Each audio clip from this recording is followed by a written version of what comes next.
Watching the wind change direction as often as it was, yes, we did see plumes of smoke coming up closer to the hill. Powerful gusting winds on this Labor Day prompt fire danger in our area. That danger has resulted in several new wildfires across eastern Washington. Level 3 evacuations are in place for the entire town of Mansfield. The town of Bridgeport is under a level 2 evacuation. Fire District 10 is asking all residents north of Highway 2 between Deep Creek and Brooks Road to evacuate immediately. Those from Deep Creek to Ritchie Road should get ready to leave at a moment's notice now. So here is a map showing those multiple locations of the fires burning throughout the inland northwest. We will be continuing to update you on each of those fires all throughout the night. And good evening, everyone. Thanks for joining us here. I'm Regina on. Mark and Whitney are off. Extreme winds on this Labor Day creating a variety of weather issues for the inland northwest, and we're tracking several wildfires burning throughout the region today.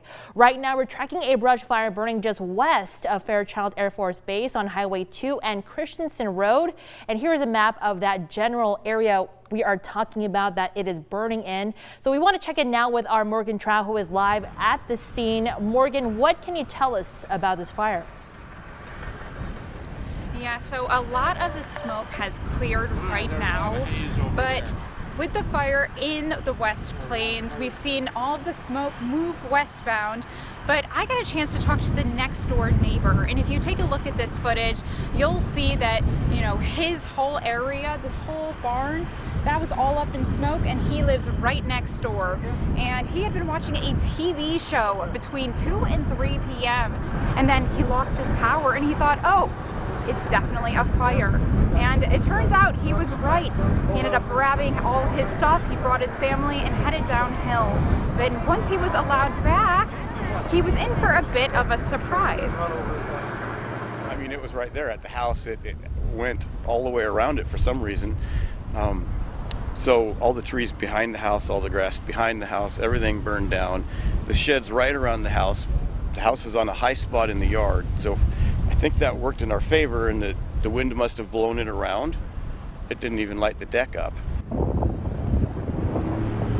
That's right, Richard Thomas. Actually, nothing of his house was touched except for in a garage separately. He had some vintage motorcycles that were burned, but he feels grateful to have gotten his family out, and he feels grateful to be alive today, to be able to, you know, help out with wrangling other people's animals and making sure everyone is safe.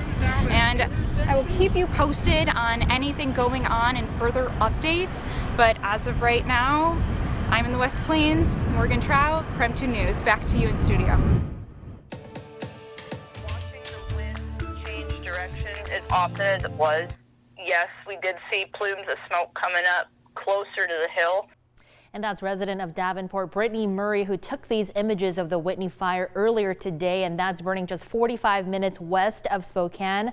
Level 2 evacuations are in place for 100 homes in the area, and that means be ready to leave. A state mobilization has also been requested there. And level 3 evacuations are in place for the entire town of Mansfield due to the Cold Spring Canyon and Pearl Hill fire. And to make matters worse, several roads are facing those dangerous conditions because of low visibility. KREM 2's Brandon Jones has that story tonight. It's whipping up the dust, it's whipping up the smoke and all the ashes, and it's actually shutting down highways and roads because of zero visibility. Right now, we're in the midst of a day where we've seen fire danger at the highest it's been all year long. And this is just one of the many visuals that people out in Omak, Washington, Douglas County, Okanogan-County woke up to. Thank you to Shannon Suddeth for sending this in. This is only 2 miles away from the fire.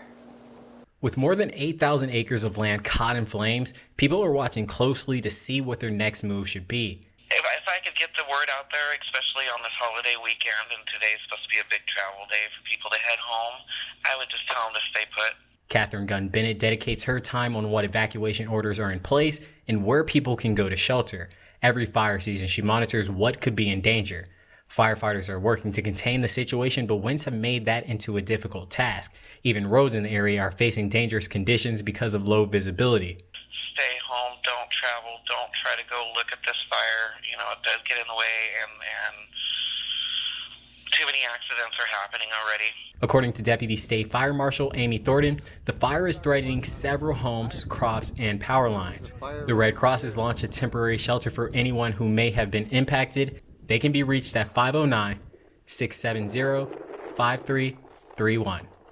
For KRIM 2, I'm Brandon Jones.